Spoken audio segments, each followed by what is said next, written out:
c'est un détecteur de pollution qui va mesurer le niveau de pollution à l'ozone et au NO2. Le NO2 provient des gaz d'échappement des voitures et avec le soleil, ça se transforme en ozone.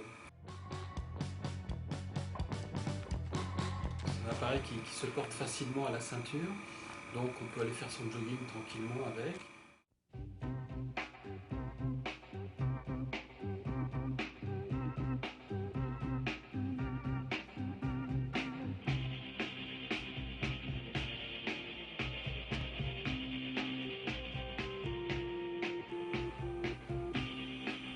Le soir venu, si on veut vraiment être sûr qu'on n'a pas été exposé, on peut connecter l'appareil sur un ordinateur portable et voir toute l'exposition de la journée, voire même de la semaine dernière ou du mois écoulé.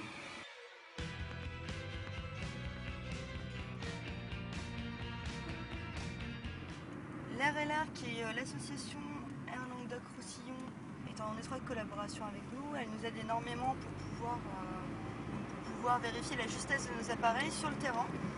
On met les observeurs sur le toit, proche donc du lieu de prélèvement de l'RLR, pour comparer les réponses en ozone données par l'RLR et les réponses de nos capteurs. On a une transmission de données qui est faite par internet tous les jours, qui nous est donnée par l'association, qui eux dataloguent les données tous les jours et nous les envoient. Il suffit de le connecter là.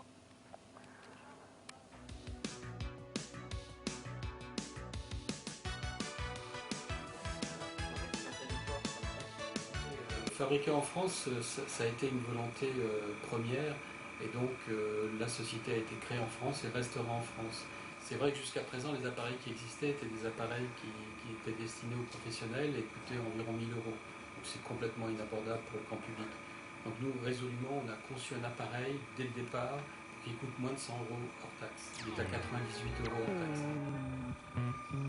Les parents vont pouvoir confier cet appareil même à des enfants en bas âge, parce qu'il n'y a aucun bouton marche arrêt, donc il n'y a pas de risque que l'enfant arrête l'appareil ou le perturbe.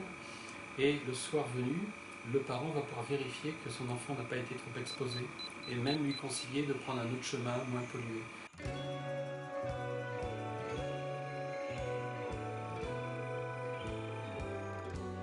Principalement, on invente pour répondre à un besoin.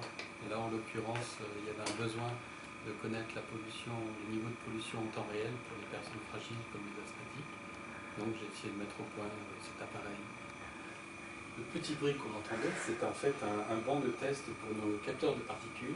Et donc l'appareil est encore un peu gros, mais on pense très bientôt le miniaturiser pour qu'il soit portable au même titre que le premier appareil Observer.